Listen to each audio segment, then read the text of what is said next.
আর কিছুদিন তারপরে বদলে যাবে আপনার আধার কার্ড। আধার কার্ড নিয়ে বিরাট ঘোষণা করলো UIDAI।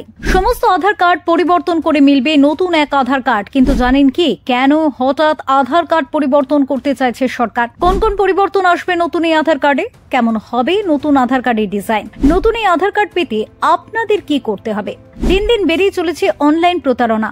কোথাও ওটিপি, আবার কোথাও আপনার আধার কার্ডে থাকা বায়োমেট্রিক ও অন্যান্য তথ্য হাতিয়ে চলছে আর্থিক প্রতারণা। তবে এখন আধার কার্ড ব্যবহার করে প্রতারণা আরো সহজ হয়ে গিয়েছে, কারণ একজন ব্যক্তির আধার কার্ডে তার fingerprint data, retina scanning data থেকে ব্যাংক ও মোবাইল নাম্বার সব ডিটেলস থাকে। এই অবস্থায় আধার তথ্যের অপব্যবহার রোধ করতে এবং অফলাইন যাচাইকরণের প্রক্রিয়া কমানোর লক্ষ্যে unique identification authority of India এমন একটি আধার কার্ড বের করার ঘোষণা করছে, যেখানে শুধুমাত্র কার্ডের মালিকের ছবি এবং একটি QR কোড থাকবে। রিপোর্ট অনুযায়ী এই প্রস্তাবটি আগামী 1 ডিসেম্বর আধার কর্তৃপক্ষের সামনে পেশ করা হবে।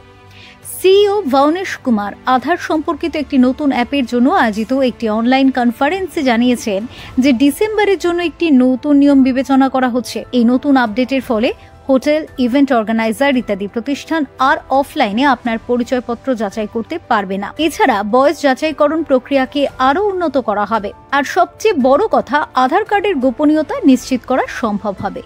এখন কোনো হোটেল বা কোনো জায়গায় পরিচয়পত্র হিসেবে আধার কার্ড দিলে সেখানে আপনার ঠিকানা, আধার নাম্বার সব ডিটেলস চলে যায়।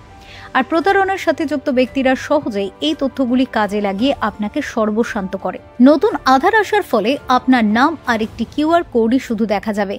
আগের মতো ঠিকানা আর আধার নাম্বার শো হবে না, যার ফলে আপনার তথ্য আরও সুরক্ষিত হবে। UIDAI এর CEO এদিন বলেন, কার্ডে কোনো তথ্যই বা কেন থাকবে?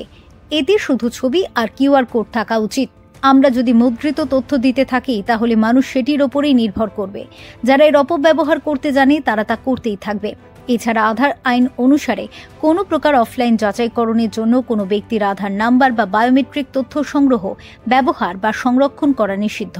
অনেক প্রতিষ্ঠান এখনও আধার কার্ডের ফটোকপি নেওয়া এবং তা সংরক্ষণ করার কাজ চালিয়ে যাচ্ছে।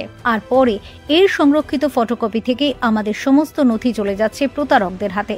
কিন্তু এই নতুন আধার কার্ড এলে এই রিস্ক ফ্যাক্টর অনেকটাই কমবে বলে মনে করা হচ্ছে। Bureau report, talk to time.